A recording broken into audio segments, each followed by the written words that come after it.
A Bíblia fala, aqui em 1 Coríntios capítulo 15, que o primeiro homem, Adão, ele foi feito alma vivente.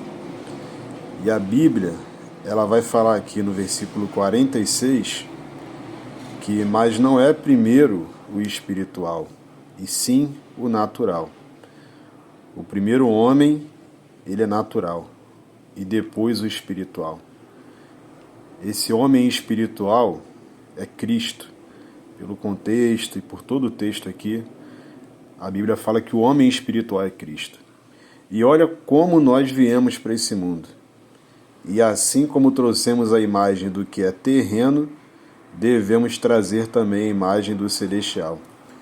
Então todos nós aí nascemos nesse mundo trazendo a imagem de Adão. Nascemos iguais a ele. Então nós nascemos nesse mundo homens naturais e não homens espirituais. E por que eu estou querendo dizer isso? Aqui mesmo em 1 Coríntios, no capítulo 2, a Bíblia vai dizer assim no versículo 14: Ora, o homem natural não aceita as coisas do Espírito de Deus, porque eles são loucura, e não pode entendê-las porque elas se discernem espiritualmente. Então, o homem natural, a gente pode concluir que é impossível desse homem, da forma como está, natural, vindo de Adão, a imagem de Adão, ele entender as coisas do Espírito de Deus, ele entender a palavra de Deus, que é um livro espiritual. Esse homem natural precisa virar um homem espiritual. Ele precisa ter o Espírito Santo para entender a vontade de Deus. E por que esse homem natural, ele não tem esse Espírito Santo? Ele não consegue discernir as coisas espiritualmente? Porque no início de tudo, esse primeiro homem, o homem natural, o homem que se tornou pecador, ele desobedeceu uma ordem de Deus e certamente ele morreria se ele desobedecesse. No momento em que ele desobedece, ele passa a ter uma morte espiritual. Então passa a ser impossível para quem nasce nesse mundo dessa maneira, ou seja, sem ter essa fonte espiritual, entender a palavra de Deus. E esse texto, que mostra essa condição que o primeiro homem passou para todos nós, está lá no livro de Romanos, no capítulo 5, no versículo 12.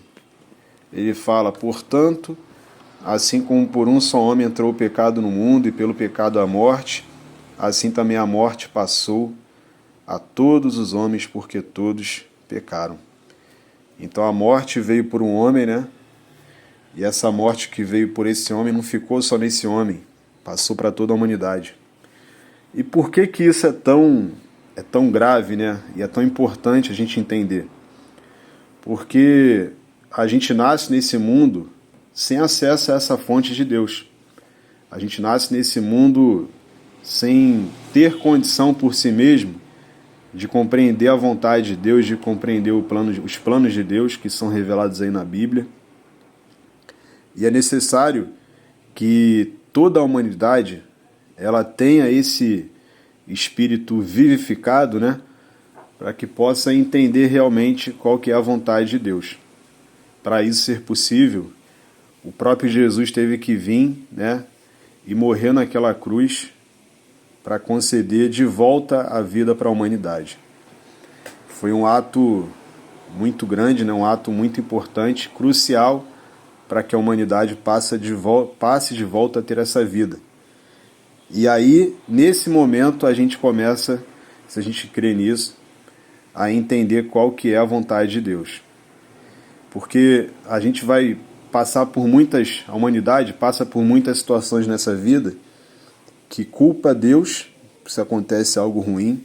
Por exemplo, um parente muito próximo morre, essa pessoa era tão boa, e aí a pessoa ora por esse parente, pede a Deus e Deus não atende, o parente morre.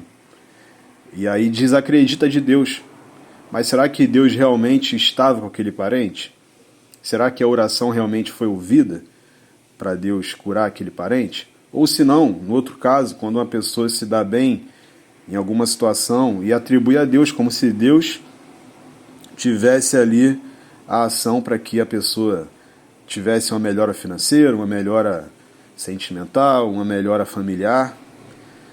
E é impossível a gente entender realmente se é Deus ou se não é, se a gente não entender a palavra dele, né? Parece ser até algo tão simples, algo tão óbvio, mas que passa batido, né, da maioria da humanidade. Se a gente não entender a palavra de Deus, é impossível a gente entender a ação de Deus e onde Deus se faz presente e onde ele não se faz.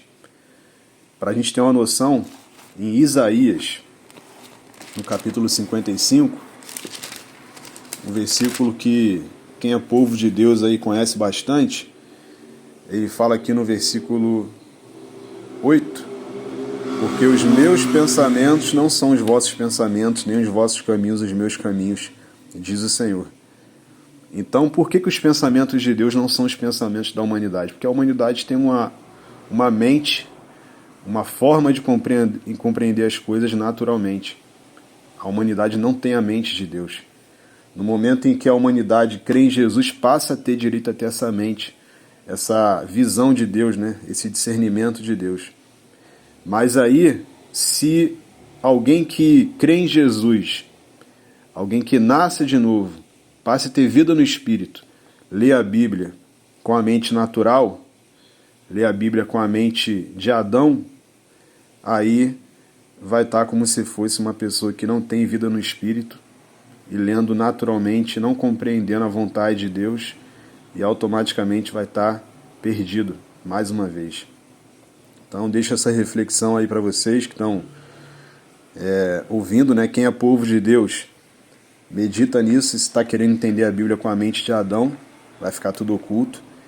E quem ainda não é povo de Deus, quem ainda não se viu necessitado de um Salvador, porque é pecador, pelo menos se dê a chance, né, de entender, de buscar realmente entender o que está escrito, porque o máximo que vai acontecer é perder algumas horas, né,